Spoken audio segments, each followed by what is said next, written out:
네, 안녕하십니까. 여러분을 환영하고 여러분에게 환영받고 싶은 국어왕 환영쌤입니다. 네, 저번 시간에 우리가 철학에 대해서 배웠는데요. 오늘도 역시 마찬가지로 철학의 3가지 질문을 여러분께 가르쳐 드림으로써 우리가 나, 세상, 목표라고 하는 기준점을 보다 구체적으로 확실하게 이렇게 걸어갈 수 있도록 여러분들을 도와드리도록 하겠습니다. 저번 시간에 선생님이 철학의 원래 용어가 뭐라고 했었죠? 바로 뭐냐면 희철학이라고 했어요. 그때 기쁠 희라고 얘기했는데 사실 발할 희인데 이 철은 밝을 철입니다. 그러니까 밝아지기를 바란다. 즉 지혜를 바라는 학문이라고 여러분한테 말씀을 드렸고, 그럼 지혜란 건 무엇인가? 우리가 세상을 살아가면서 유용한 모든 것, 우리가 인생을 행복하게 살아갈 수 있는 유용한 모든 것을 우리가 철학의 내용이 될 수 있다라고 여러분한테 말씀을 드렸어요. 오늘은 여러분에게 질문을 가져왔어요. 바로 뭐냐면 철학의 3가지 질문입니다. 자, 이 철학의 3가지 질문, 당연히 3개니까 1, 2, 3을 하는데 여러분들이 한 번쯤은 들어본 적이 있을 거예요. 선생님이 오늘은 그걸 좀 더 구체적으로 여러분들이 와닿을 수 있도록 가르쳐 드리도록 하겠습니다. 자, 볼게요. 첫 번째 질문은 바로 무엇이냐면 나는 누구인가? 라는 질문이고요. 두 번째는 나는 어디에서 왔는가?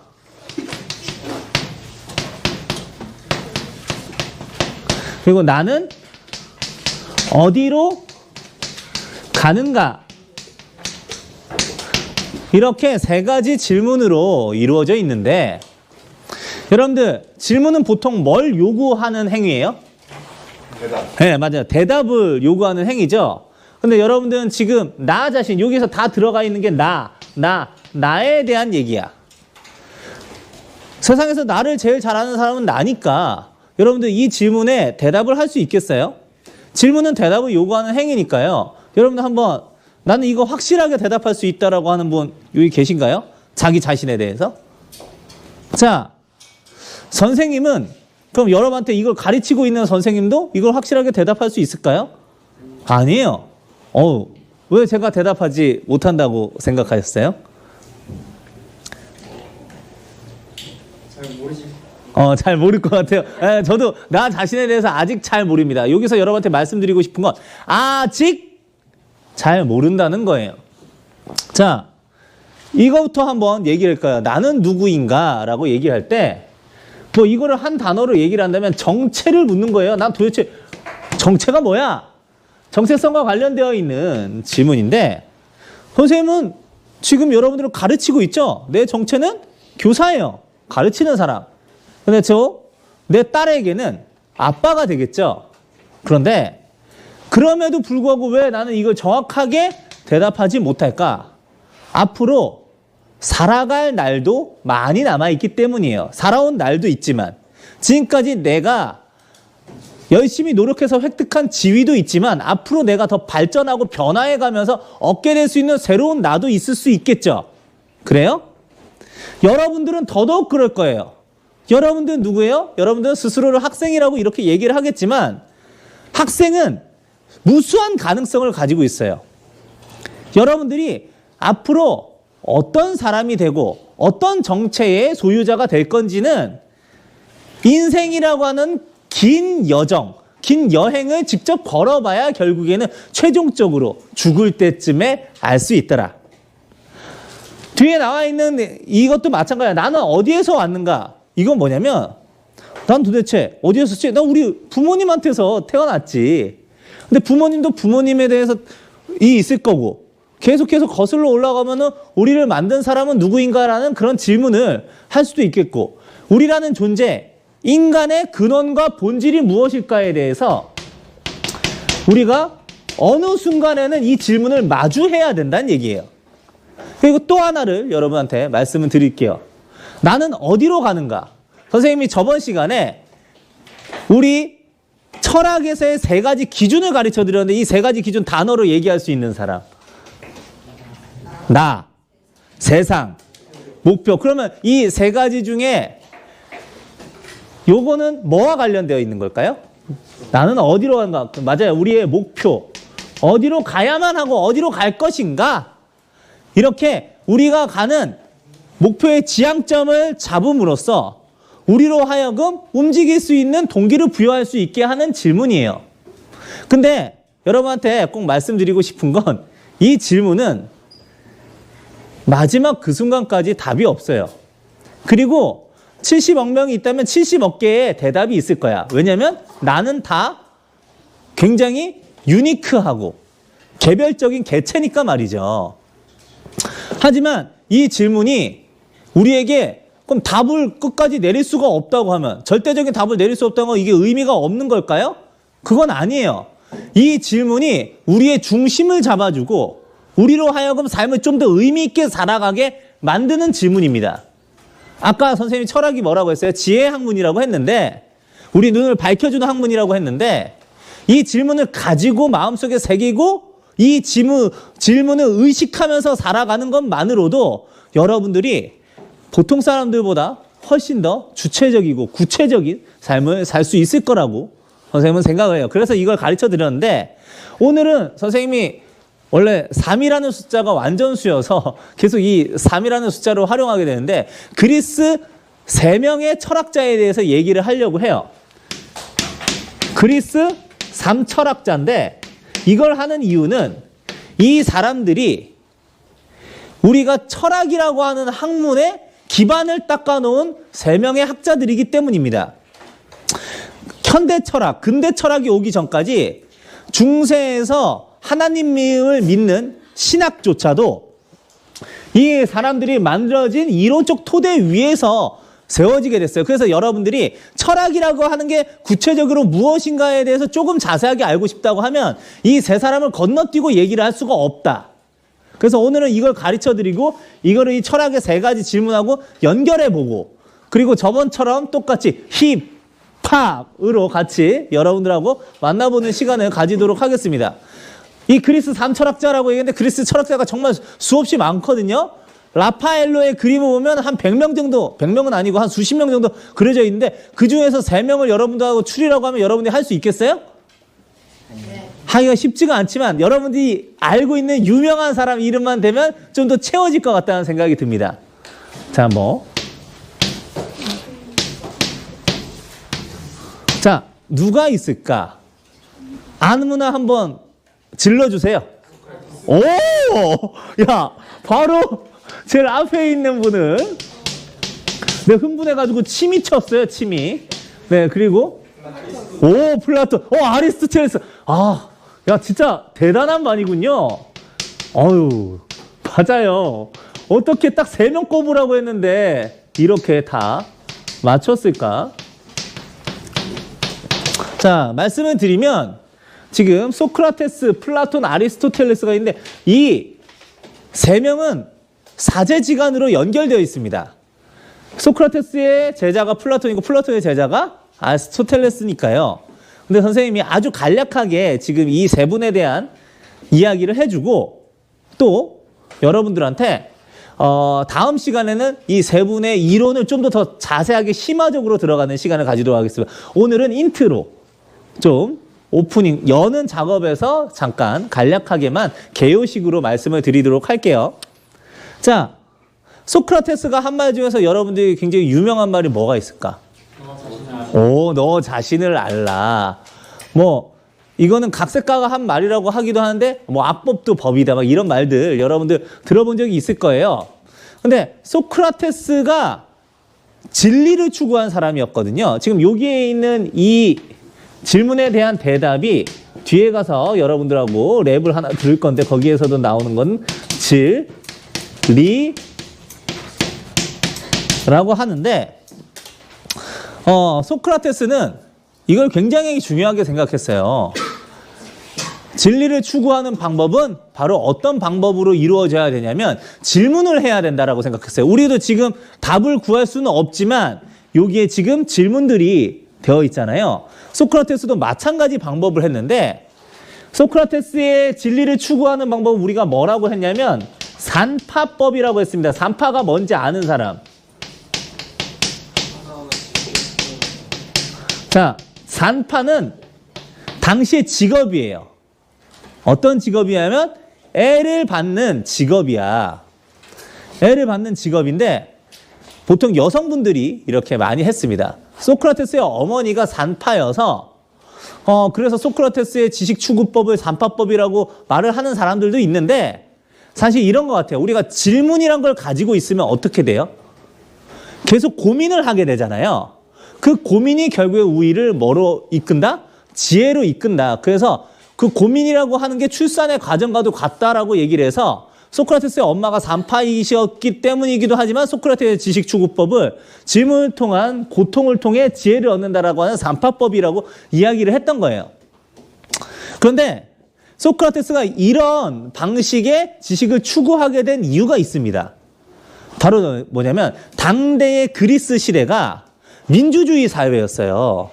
민주주의라고 한다는 건 바로 뭐야? 백성이 주인이 돼서 이 나라를 운영할 수 있는데 권리를 가지고 있다라는 얘기인데 소크라테스가 태어났던 아테네는 당시에 민주정이 발달돼서 광장에서 사람들이 자기가 생각하는 의견을 제시를 하면 그게 사람들에게 대중들에게 호응만 얻으면 바로 정책에 반영되는 그런 사회였습니다. 어떻게 보면은 오늘날의 민주주의와 굉장히 유사하다라고 생각을 할 수도 있는데 문제는 말을 잘하는 사람이 아무래도 대중들한테 자기의 영향력을 더 많이 가지겠죠.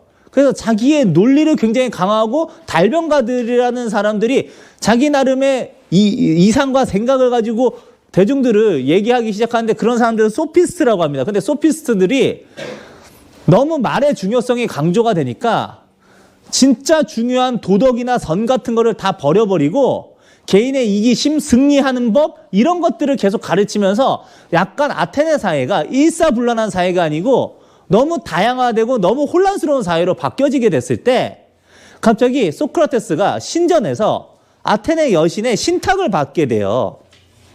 그게 뭐냐면 이 세상을 다시 밝게 만들어라. 이 세상을 사람들로 하여금 깨우침을 얻을 수 있도록 해라라고 하는 신탁을 받게 되는데 소크라테스가 그때 이렇게 얘기를 합니다. 저 아는 게 아무것도 없는 사람인데요. 제가 뭘 알아가지고 사람들을 가르칩니까? 그게 네가 다른 사람보다 나은 단 한 가지의 이유다라고 얘기를 해요. 근데 이 말에 어떤 깨달음이 있었냐면 세상 사람들은 실제로 자기가 아는 척해서 다 잘 알고 있다라고 생각하지만 실제로는 잘 모른다라고 하는 사실을 깨달은 거야. 그래서 질문을 통해서 그 사람들이 알고 있는 것이 허상이란 거를 깨닫고 발가벗긴 다음에 질문을 통해서 우리가 대화하고 토론함으로써 새로운 지식을 구축할 수 있다라고 하는 산파법을 개발하고 이제 세상에 나가서 사람들에게 이렇게 물어보게 돼요. 근데 어떤 사람들을 주로 공략했냐면 자기가 세상에서 굉장히 많이 알고 굉장히 영향력이 있다라고 생각하는 사람들을 한 명씩 다 찾아가가지고 물어보게 됩니다. 예를 들면 정치가한테 가서 이렇게 했다고 해보자. 안녕하세요. 저기 정치가 땡땡땡이시죠? 뭐 정치가입니다. 뭐 정치에 대해서 물어보고 싶은 거 나한테 물어보라고. 그럼 정치에 대해서 꽤 잘 아시나 봐요? 라고 물어보니까 나 정치에 대해서 잘 알지. 내가 괜히 정치 가겠어요? 라고 하니까 너무 기쁩니다. 드디어 무언가 아는 사람을 만났어요. 제가 좀 여쭤볼게요. 정치란 무엇입니까? 정치에서 제일 중요한 건 사람들 배부르게 하고 등 따숩게 하면은 되는 거요. 이렇게 얘기를 한 거예요. 굉장히 그럴듯한 대답이잖아요. 그러니까 그러면 배부르고 등 따스우면 꼭 돼지우리에 있는 돼지도 배부르고 등 따스우면 우리하고 비슷한 수준이겠네요? 라고 물어보는 거죠. 그러면은 어떤 인간하고 돼지하고 비교하시오? 아니 인간이 추구하는 게 배부르고 등 따스운 건데 돼지는 이미 그걸 가지고 있다면 돼지가 더 나은 거 아니겠어? 그래도 인간에게 뭐 삶의 질이란 게 있는데 그 삶의 질이란 게 구체적으로 뭐가 있는데요? 라고 물어보면은 삶의 만족도랄까? 그리고 뭔가 다른 사람에게 인정받고 내 위치가 격상될 수 있다라는 그런 느낌? 그러면은 돼지는 그런 브랜드 같은 거에도 전혀 연연하지 않고 그거 스스로, 자기 스스로 자체에서 굉장히 행복하고 삶에 대한 걱정이 없는 게 만약에 삶의 질이라고 한다면 돼지는 자기가 언제 도살될지도 모르지만 도살된다는 사실 자체도 모르잖아요. 그러면은 돼지가 되고 싶은 인간을 만드는 것이 당신의 목적이네요? 그게 정치인가요? 라고 하는데 말이 막히기 시작하는 거예요. 계속 여러분들이 질문을 하다 보면 애들이 질문을 계속할 때 왜 그런데? 왜 그런데? 왜 그런데? 왜 그런데? 계속 하다 보면 결국에 말이 막히는 순간이 오죠? 그걸 통해서 나 정치를 안다고 생각했는데 난 정치를 몰랐어요. 그럼 어떻게 해야 됩니까? 하면서 소크라테스에게 역으로 질문하면 나도 모릅니다. 하지만 나는 내가 모른다는 사실을 알고 있어요. 우리가 알고 있는 게 진짜 알미 아니란 것도 알고 있으니까 우리 같이 질문하면서 대화 토론트에서 그 답을 찾아보는 그 과정이 인생이 아닐까요? 막 이런 얘기를 하는 거죠. 근데 지금 이렇게 얘기를 한 게 뭐하고 좀 유사한 것 같아요. 이 질문이. 답이 없는데도 질문을 하면서 고민을 하고 그 가치를 찾아가는 과정이 지금 여기 나와 있는 철학의 3가지 질문하고도 좀 맞닿아져 있는 것 같지 않나요? 자, 그래서 이런 질문을 하게 되는데 문제는 이런 것들이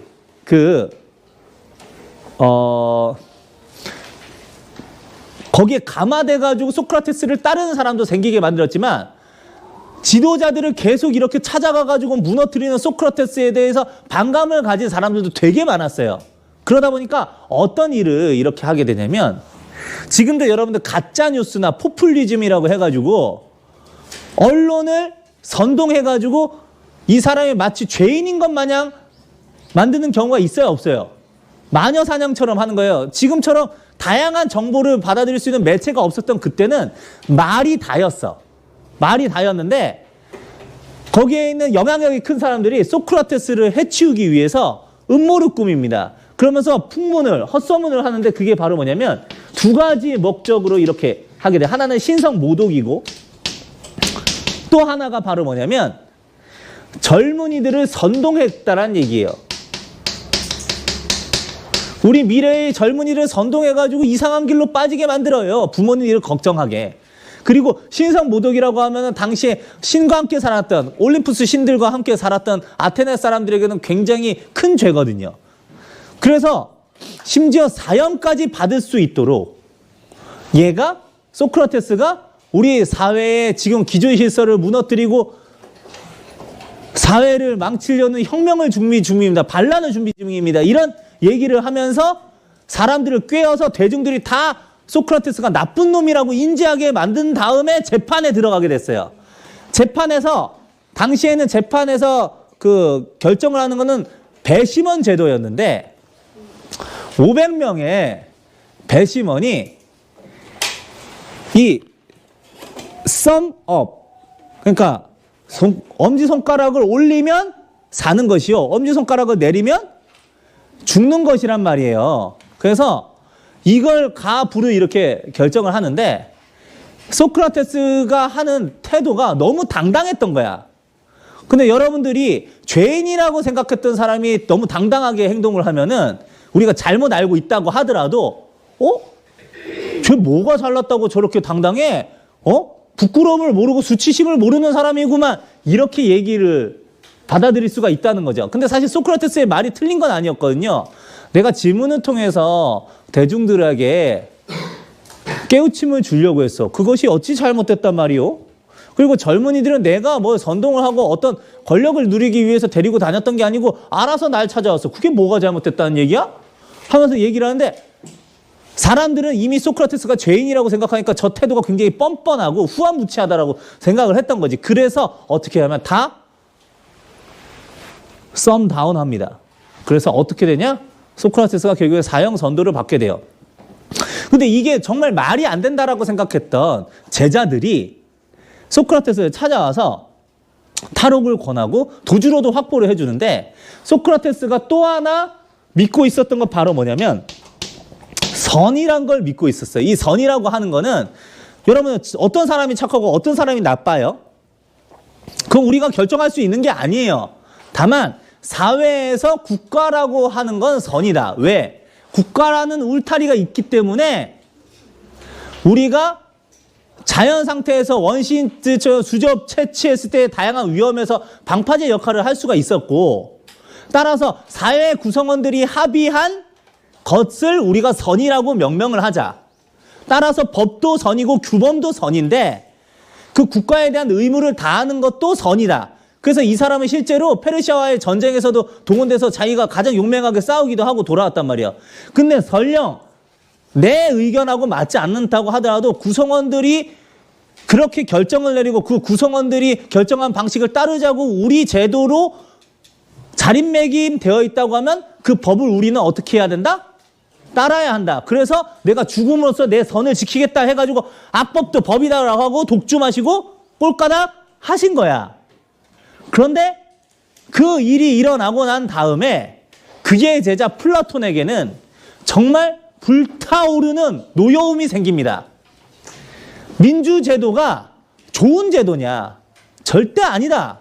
뭐 다수의 권리를 다 보장해줘? 근데 그 다수가 잘못된 방향으로 선동돼가지고 가게 되면 이 세상은 망할 수밖에 없다. 실제로도 플라톤이 활약할 때 스파르타하고 지중해 주도권을 놨을 때 스파르타의 일사불란한 그 사람들, 그 병사들에게 아테네가 완벽하게 패해버리게 되고 아테네 시민으로서 자존감이 떨어졌을 때였는데 안 그래도 누구야? 우리 스승님도 대중이 바보같이 선동돼가지고 잘못된 결정으로 이 시대의 참 스승이고 지혜를 가져다 줄 사람을 죽여버렸단 말이야.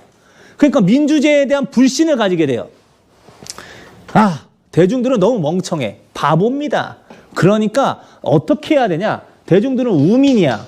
이 우민 정치를 벌이려고 하면은 바로 철인 정치를 해야 된다라는 얘기를 하게 돼요. 이 철인 정치라고 하는 건 아이언맨, 아주 센 애가라는 얘기가 아니고 철학자를 얘기하는 거예요. 철학자. 이성을 통해서 객관적이고 타당한 합리적인 판단을 내릴 수 있는 사람이 이걸 결정해야 된다라고 생각을 하게 된 거예요.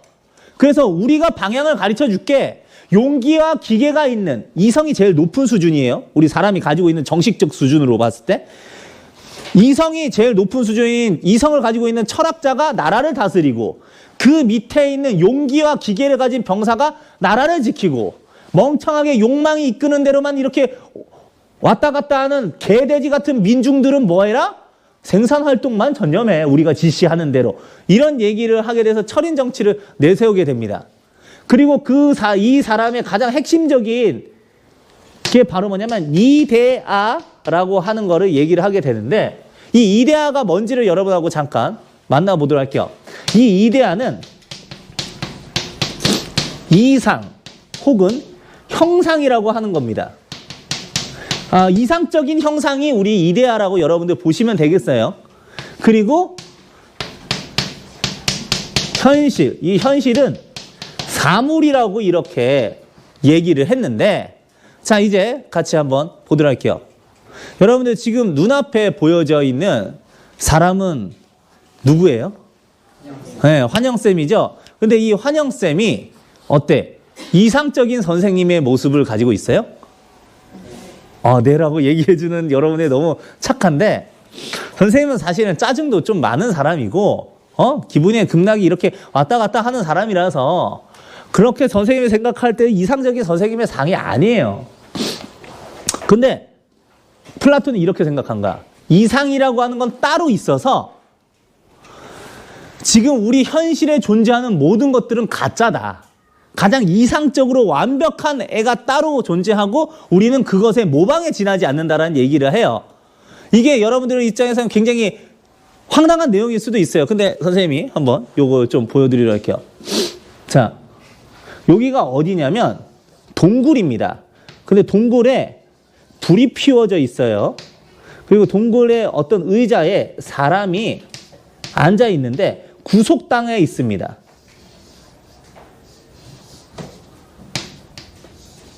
자, 이렇게 구속당해서 앉아 있다라고 칠게요. 근데 이 앉아 있는 사람이 고개를 좌우로 돌릴 수가 없고 정면밖에 바라볼 수가 없는 구속 의자에 앉아 있는데 여기에 불이 있으니까 이 맞은편에는 뭐가 일렁이고 있을까요? 예? 예, 그림자가 일렁이고 있을 거예요. 근데 여러분들이 그림자밖에 결국에는 못 보는 상황인 거야.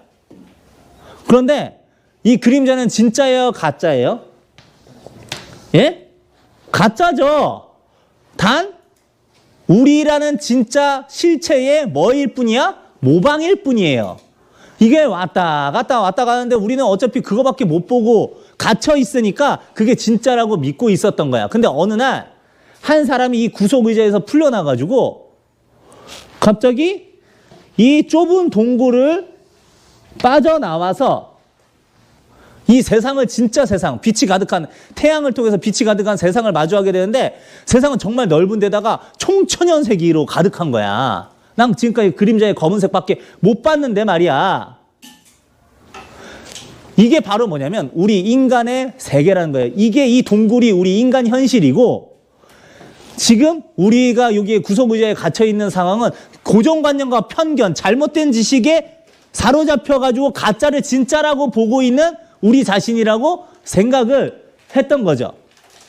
그렇게 얘기를 했던 겁니다. 그래서 세상은 이게 진짜, 우리 현실은 모방품이다, 다 가짜인데 어떻게 하면은 우리 이 진짜가 좋은 건 알겠어, 이 진짜의 세상으로 갈 수 있을까를 사람들이 당연히 플라톤한테 물어보죠. 그것이 바로 뭐냐? 우리가 알고 있는 것이 다 허상이라고 생각을 하고 그 허상이라는 걸 깨달을 수 있는 방법은 우리 소크라테스 스승님이 얘기했던 질문법이다. 그래서 우리가 감각을 통해서 이 세상을 인지하면서 했었던 것은 다 감각을 통해서 제1차원적으로 느꼈던 것이기 때문에 이게 허상이고, 이 허상을 깨부순 다음에 어떻게 합니까? 질문을 통해서 일단 내가 무지하고 이 세상을 감각적으로 느끼기 이전 상태로 돌아가서 진짜 진리가 무엇인지 계속 질문을 통해 탐구해야 된다는 얘기를 하는 거예요. 그래서 지금 여기에 나와 있는 이 플라톤도 소크라테스도 다 뭘 중요하게 생각했더라? 이 질문을 중요하게 생각했더라라는 얘기까지 여러분한테 말씀을 드립니다. 그런데 단 한 사람이 이걸 좀 이상하게 생각했던 사람이 있어. 바로 뭐냐면 플라톤의 제자 아리스토텔레스였습니다. 플라톤은 아카데미아라고 하는 학원을 형성해서 처음으로 제자들을 본격적으로 길러내고 인재를 양성하는 기관을 하게 되는데 자기의 수제자가 바로 이 아리스토텔레스였어요. 근데 이 아리스토텔레스가 이런 얘기를 해요. 플라톤은 소중한 벗이다. 하지만 진리는 더욱 소중한 벗이다라고 얘기하면서 플라톤이 생각하는 거하고 좀 이해가 안 되는 부분이 있는 거야. 여러분들, 완벽한 것이라고 하면은 변화해야 될까요? 변화가 멈춰야 될까요? 변화가 멈춰야 되죠. 완벽한 게 변화되면 더 완벽해지지가 않잖아. 그런데 선생님, 완벽한 거 이데아를 얘기를 한다면 그게 구분되어 있다면 우리는 완벽을 향해서 나아갈 수 없지 않습니까? 어차피 이 세상 내에서는. 그리고 완벽한 거라고 하면은 세상에 변화하지 않는 건 없는데 이데아를 완벽한 걸로 그렇게 설정을 해놓으면은 발전이란 게 있을 수가 있습니까? 나는 좀 이해가 안 돼요. 그리고 진짜 내가 따로 있다라고 하는 건 진짜는 여기 있는데 그건 더 이해가 안 됩니다 라고 얘기를 하면서 어떤 얘기를 하게 되냐면, 자, 부동의 동자라고 하는 개념을 얘기하게 돼요. 이 부분과 관련해서는 여러분한테 더 자세하게 얘기를 할 거예요. 바로 다음 시간에. 근데 이 부동의 동자를 영어로 선생님이 얘기하면 좀 더 이해하기 쉬울게요. unmoved mover예요. 이게 무슨 얘기냐면 지는 움직이지 않는데 다른 이로 하여금 움직이게 만드는, 지금 우리가 얘기를 하자면 목표, 이상적인 형상, 모습, 이 정도라고 여러분들이 생각을 하시면 되겠어요. 한번 여러분들하고 이 얘기를 좀 해보도록 할게요. 뭘 얘기를 하면 좋을까? 자, 여러분들이 다 꿈이 있죠? 예를 들면 의사가 꾸민 사람이 있다고 쳐봅시다. 의사는 되면은 이제 뭘 입어요? 의사 가운, 흰 가운 입잖아요. 예, 뭐 메스도 들기도 할 수도 있죠. 외과의라고 하면은. 근데 이 흰 가운이 마치 닥터 스트레인지의 망토처럼 여러분에게 알아서 찾아옵니까? 걔 움직여요? 안 움직여요? 안 움직이는데, 걔는 안 움직이지만 이 의사라고 하는 형상이 내가 되고 싶기 때문에 내가 그 의사를 향해서 어떻게 해? 굉장히 강력한 동기부여가 돼서 열심히 노력하고 공부하고 나로 하여금 움직이게 만드는 거야. 바로 뭐가? 목표가. 그러니까 목표라고 하는 거는 이상적인 형상으로서 우리를 움직이게 하는, 자기는 움직이지 않으면서 움직이게 하는 부동의 동자라고 하는 거예요. 예를 들면 이런 것도 있을 수 있어요. 제가 예전에 2013년에 에덴 요양병원을 항상 갔습니다. 왜 에덴 요양병원 갔냐면 에덴 요양병원에 제 여자친구가 있었기 때문이죠. 근데 그때 선생님 차도 없어가지고 선생님 멀미 되게 심하게 하는데 거기 마석에서 산골짜기 깊숙이 또 들어가기 때문에 버스 타고 2시간 반을 가야 돼요. 그런데 내가 멀미를 하는 사람인데도 불구하고 내가 거기까지 갔어요. 왜 갔는 줄 알아요? 거기에 그녀가 있기 때문에. 자, 그 사람이 부동의 동자가 될 수 있는 거예요. 나에게 강력한 움직임을 선사한 게 된 거지. 근데 그런 게 또 뭐가 있느냐? 여러분이 알고 있는 것 중에서 혹시 등산가와의 질문과 대답 이런 게 있어요. 등산가가 계속 등산을 하니까 사람이 물어봤어. 왜 산에 오르십니까? 여러분들 유명한 대답이죠? 뭐라고 대답해요? 네, 산이 거기에 있으니까 라고 얘기하는 거예요. 산 움직여요? 안 움직여요? 안 움직여요. 거기에 그냥 가만히 있어요. 그런데 산이 거기 있으니까 그냥 내가 간다라고 한 거는 그 산 자체가 부동의 동자로서 나의 목표가 됐다라고 하는 거를 그런 식으로 대답한 거야. 이해하시겠어요? 그래서 선생님이 이 부동의 동자에 대한 말씀을 여러분한테 들었는데, 자, 어때요? 이 부동의 동자도 결국에는 여기에서 우리가 얘기를 할 때 이 질문에 목표와 관련된 나는 어디로 가는가에 대한 질문하고 맞닿아 있다는 거 여러분들은 확인하셨어요? 네, 그렇게 여러분들이 확인을 했습니다. 그래서 여러분들하고 이제 뭐 할 거냐면요. 힙합, 랩을 하나 여러분들한테 보여드리려고 해요. 그런데 이걸 통해서 여러분들이 힙합 속에서도 우리 인생에 대한 고찰이 담겨져 있다는 거 하는 거를 알았으면 좋겠고, 철학의 3가지 질문이 우리의 삶으로 하여금 어떠한 원동력을 제공하는지 그거를 여러분들이 실감할 수 있는 시간을 가져보도록 할게요. 우리 몇 분에 맞춰요? 10분이요. 10분. 좋아요. 그러면 5분이면 충분히 보여줄 수 있으니까 하도록 하겠습니다.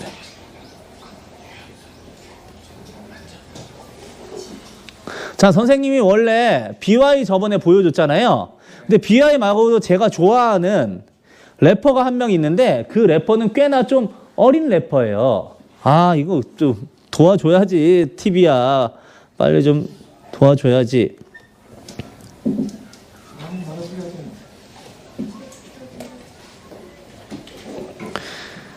바로 고등 래퍼에서 등장했던 김하온 군입니다. 처음에 나왔을 때 굉장히 어벙한 모습을 가지고 있어가지고 사람들이 되게 오히려 깔보고 그렇게 하는 모습들이 나와요. 그런데 나중에 랩 하나로 좌중의 마음, 대중의 마음을 다 사로잡더니 결국에 우승까지 하게 됩니다. 왜 그런 줄 알아요? 이 사람의 랩 속에 철학이 담겨져 있기 때문이에요. 같이 보겠습니다. 다음은 김하온 군. 따라와. 하온 군. 안녕하세요. 저는 진리를 찾아 떠나 얻은 것을 바탕으로 저만의 예술을 하고픈 여행가 만 18세 김하원입니다. 좋아요. 김하온 학생 취미가 명상이에요? 명상이라 함은 제 안을 텅 비우기 위함인데요. 지금 텅 비워지고. 자, 이런 식으로 깔봤어요. 저희가 살면서 굉장히 많은 자극을 받거든요. 시각적인 것과 청각적인 것과 아무튼 그런 것들이 몸에 쌓이다 보면 직관적인 느낌이 굉장히 무뎌지고 사람이 좀 부시시해지거든요. 그럼 그때 명상을 하면 되게 사람이 그럼 좀 더 직관적이게 되고 좀 더 저에게 찾아오는 영감을 쉽게 잡아칠 수 있는 게 아닌가 싶습니다. 명상나라에서 오신 분인 줄 알았어요. 저 친구 템플스테이 다녀온 것 같은데?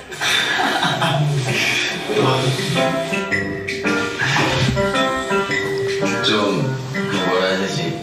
되게 어성성하게 서 있으시고 명상을 한다고 하고 약간 되게 웃긴 거예요. 목표는 제 운명이 저를 이끄는 데까지입니다. 감사합니다.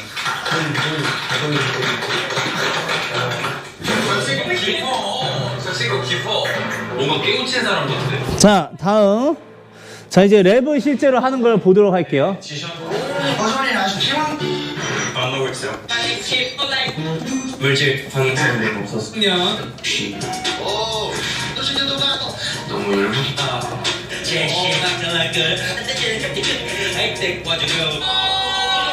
디자이너님의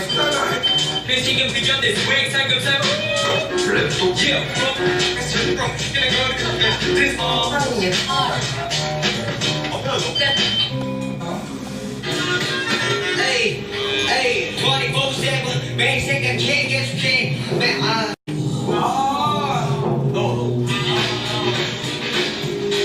자, 드디어 나왔어요.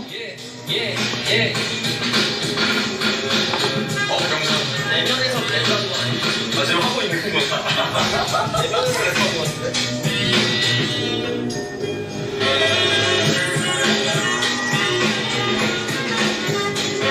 안녕, 날 소개하지. 이름 기방은 직업 출연하고 취미는 타이치 메디테이션 독서를 마시죠. 랩 패턴 들어넣어 그리고 나 위에 지원을 빼는 쾌락 가사에서 진리는 맛있게. 랩 패턴 들어넣어 그리고 나 위에 지원을 빼는 쾌락 가사에서 진리는 맛있게. 나는 텅비라고 프라울리 세 정도에게 진리를 보낸다면 시간이 필요해. 의미기에 쓰니면 너의 것을 말해줘. 내가 될 수 있구나 추억하면서 어려려면 표현해. 널 보는 듯한 삶을 뭘 관찰하는 셈이 이모지도 뻔하게 뻔하지 않게 스위셔 뻔하지 않은 게 뻔하게 되고 있으니까 no I ain't tryna be something I just tryna be me 그대들의 verse 채우기 위해서 Y지 우리가 널 쓰지 않고 지금 스트레스를 fit 원한다면 내 스스로 ordain이 세계란 이름 하나 험하고 어렵던 것왜 우리 누리 자체로 행복할 수 없는 것 우리들이 도와줘 가는 중인가 원해 이 모든 걸 하나로 아우러준다 그래도 사로 비록하는 뒤쳐나서도 열개를 반복해도 머리 위로 흔들리는 태양 난 커다란 여정의 시작 앞에 서있어 따라와줘 원한다면 서두르는 걸 싫어서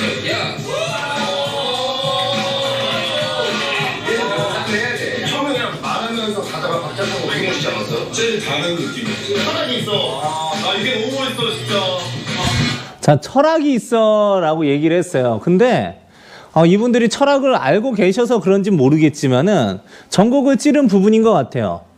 철학을 얘기할 때 세 가지 질문이 나는 누구인가, 나는 어디서 왔는가, 나는 어디로 가는가 라고 얘기를 했죠.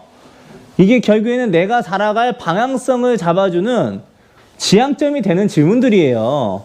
그런데 저는 이거 들은 순간 이 친구가 이거에 대해서 100% 알고 있다라고, 이 질문에 대해서 100% 알고 있다라고 하는 확신이 있었습니다. 여러분하고 다시 한번 이걸 돌아가서 하나씩 선생님하고 얘기를 한번 해보도록 할게요.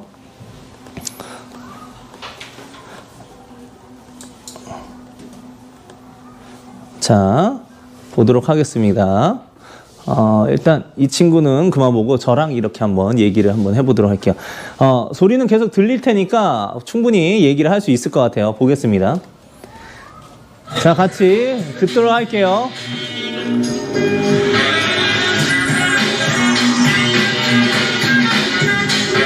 안녕 날 소개하지 이름 기방은 직업 출연하고 자, 자기를 직업을 뭐라고 했냐면 트래블러라고 했어요. 근데 트래블러가 뭐예요?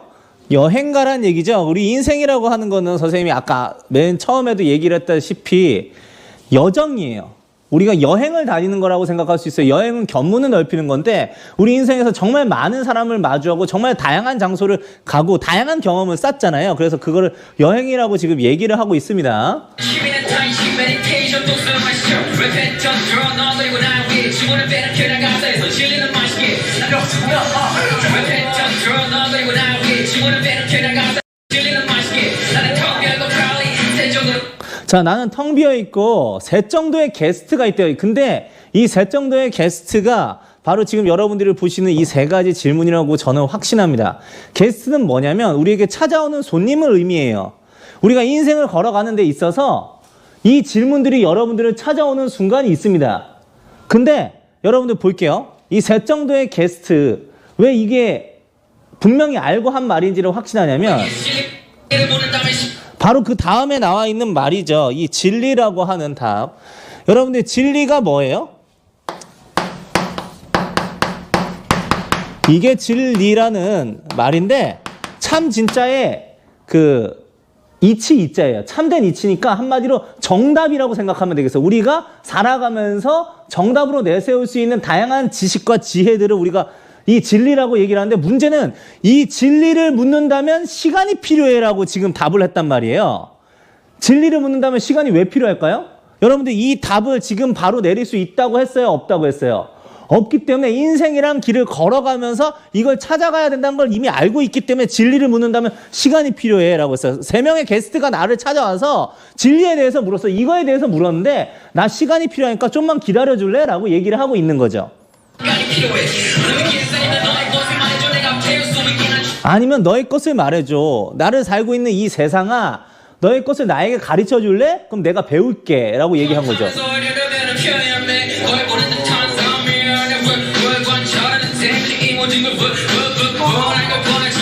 그렇죠?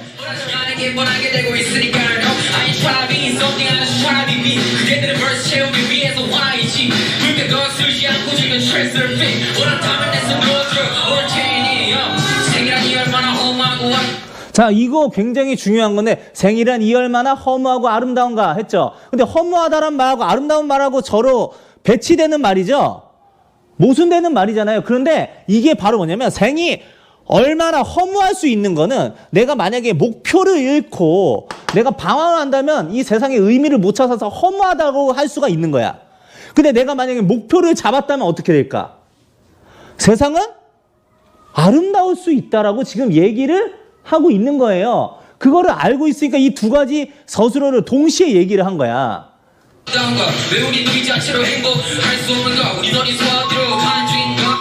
자, 여러분들 봐봐. 우리는 어디에서와 어디로 가는 중인가? 지금 이렇게 얘기를 하고 있는데 이 지문이 여기에 있어요, 없어요? 그래서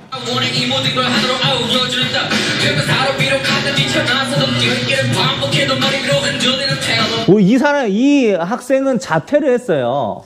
자퇴를 했는데 내가 학교에서 배움을 얻으려고 굉장히 노력했고 배움을 위해서 이 세상을 직접 직면하려고 학교를 뛰쳐나왔다고 해도 내 머리에서 계속 뭐가 반복되냐면 펜듈럼이 이렇게 하는 것처럼 나에게 물음표가 계속 생기는 거야. 하지만 나는 그래도 여전히 열심히 걸어갈 거야. 왜 열심히 걸어갈 거냐면 그거 자체가 인생이니까. 그러면서 마지막에 뭐라고 하고 있냐면 난 커다란 여정, 내 인생이 이 답을 찾아가는 여행인데 그 여정의 시작에 서 있어. 내가 아직은 시작일 뿐이야. 그런데 따라와줘 원한다면. 근데 인생이란 거 혼자 가는 것이 아니고 함께 여러 사람, 우리가 여정이 겹친다면은 가끔 같이 동행을 할 수 있을지도 모르잖아요. 그러니까 그런 사람들과의 만남까지도 소중하게 여기고 내 인생을 살아가겠다. 나 외로운 거 싫어서. 이렇게 얘기하면서 마무리를 하고 있는 거죠. 알겠죠? 자, 오늘은 여러분들하고 자, 김하훈 군의 사이퍼 영상을 같이 보면서 뭐에 대해서 배웠냐면 이 철학의 3가지 질문이 우리 인생에서 항상 가지고 있었고 오히려 이 질문을 가지면서 더욱 인생을 풍부하게 만드는 질문이란 거를 가르쳐 드렸습니다. 다음 시간에는 여러분에게 보다 자세하고 조금은 어려울 수 있는 철학에 대한 강의를 이어가도록 할게요. 오늘은 여기까지 하도록 하겠습니다. 여러분을 환영하고 여러분에게 환영받고 싶은 국어왕 환영쌤이었습니다. 감사합니다.